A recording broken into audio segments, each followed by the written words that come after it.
Guna-guna itu ada karena itu sebetulnya adalah penyalahgunaan kemampuan meditasi. Seseorang yang sudah bisa bermeditasi, bisa berkonsentrasi, dia bisa mengarahkan pikirannya mau kemana saja bisa, mau membuat orang apa saja bisa. Nah, orang yang mau diguna-guna, misalnya pengen dibuat sakit misalnya, dengan sistem tertentu, pokoknya dengan mantra tertentu, orang itu dibikin sakit. Tetapi ingat, bukan dukunnya yang membuat dia sakit, tetapi karma buruknya orang itu sendiri yang dipercepat kematangannya.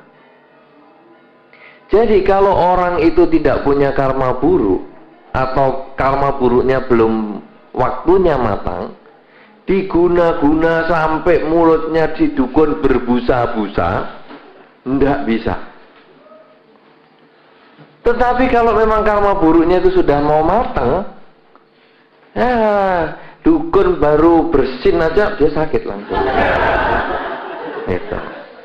Ya, jadi semua itu tergantung pada karmanya si orang itu sendiri. Sama dengan kalau kita pergi ke rumah sakit nyembayangin orang, itu juga guna-guna, tapi guna-guna yang berguna sungguhan. Itu.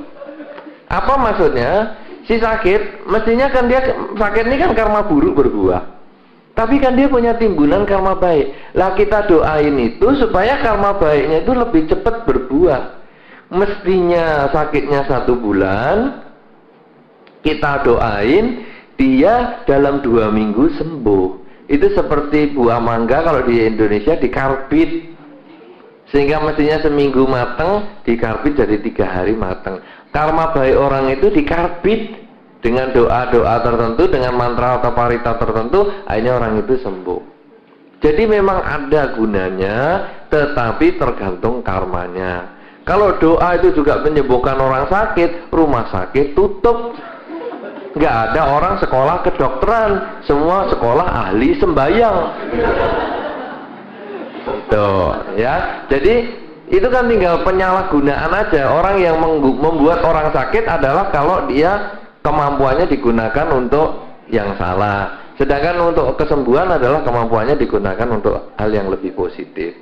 Itu ada. Tetapi kasus saudara ibu, apakah itu karena guna-guna atau tidak, itu belum tentu. Kenapa demikian?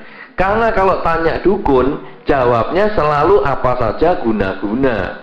Karena apa? Karena itu memang gunanya dukun. Gitu. Ibu sakit kepala, datang ke dukun, guna-guna.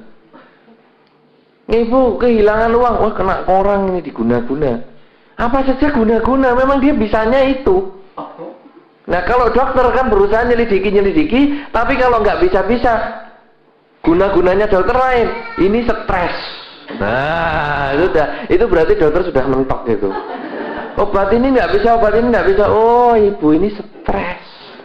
Tapi ini bukan dukun yang bilang suhu kayak Bante. Suhu toh? Ya suhu kan kadang-kadang ngerangkep dukun. Lah kalau sekarang dia bisa begitu. Kenapa? Karena nanti kalau guna-guna, buntut-buntutnya bagaimana nanti upacaranya?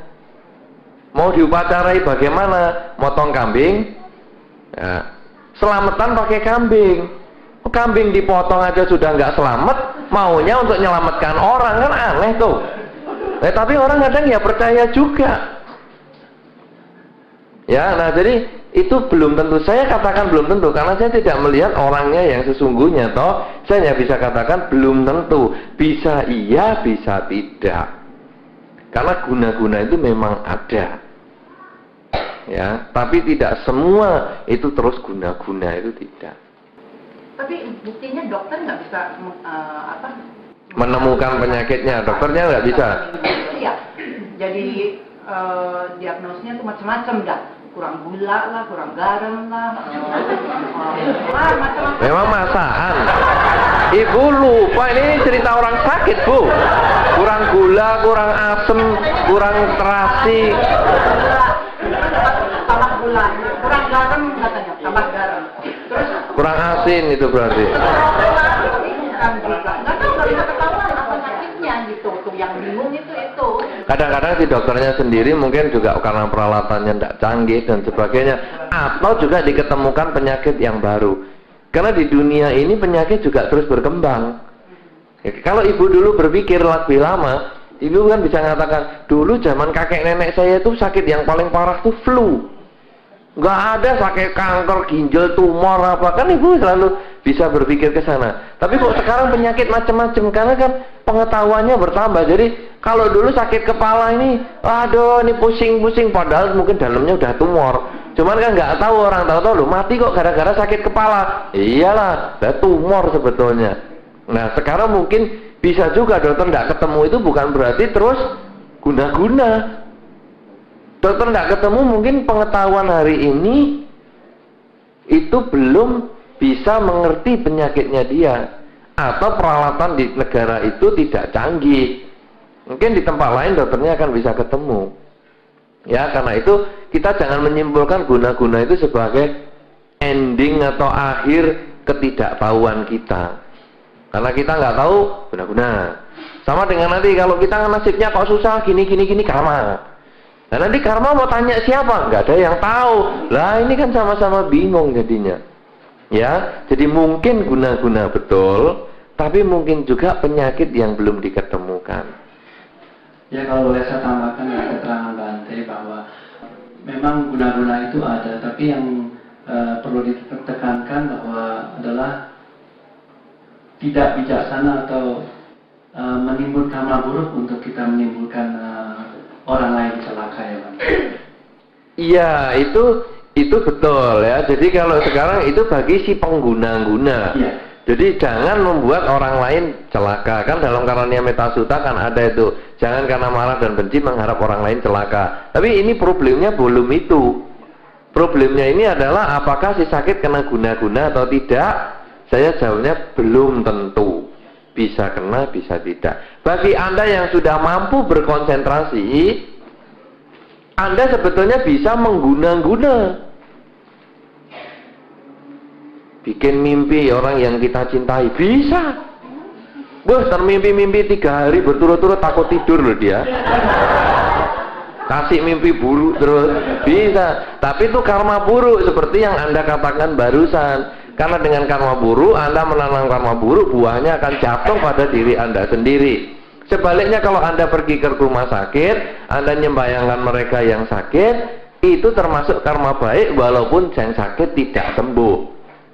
Kenapa? Karena selama Anda datang dan membaca parita, Anda menanam karma baik. Kalau si sakit sembuh, itu lebih bagus lagi. Si sakit mati juga bukan salah kita.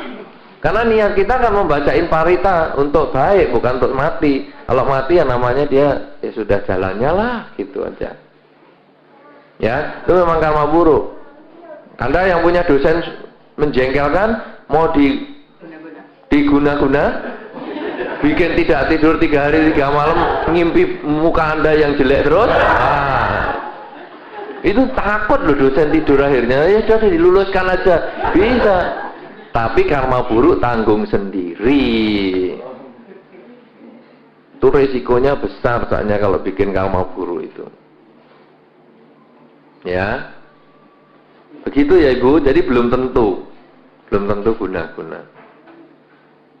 Maka kadang-kadang saya juga menyarankan kepada umat-umat, kalau sakit, kalau apa lebih bagus Anda itu pergi ke dokter. Bukan ke paranormal. Karena kalau ke paranormal nanti jatuh temponya ya cuma buntutnya guna-guna. Biayanya juga habis, waktunya habis, sakitnya belum tentu sembuh. Ya, dokter itu soalnya sekolah untuk ngobati sakit. Nah, paranormal kan enggak sekolah untuk ngobati sakit. Kalau dokternya yang bisa paranormal juga gimana? Ya bagus. Ada soalnya dokter juga sekaligus jadi paranormal juga ada. Ya lebih bagus itu 2 in 1. 2 in 1. Dokter sekaligus paranormal. Jadi terkun ya, dokter. Terkun, iya betul. Bapak terkun. Kok tahu langsung istilahnya? Saya saja nggak terpikir. Bapak memang terkun, dokter dukun. Apa Bapak suka cari terkun?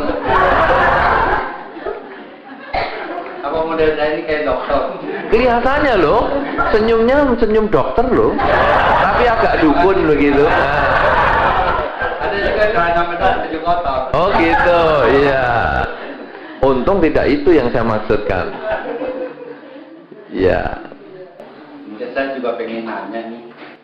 celana medok, apa Pak? Baju kotor, dokter, nggak cocok.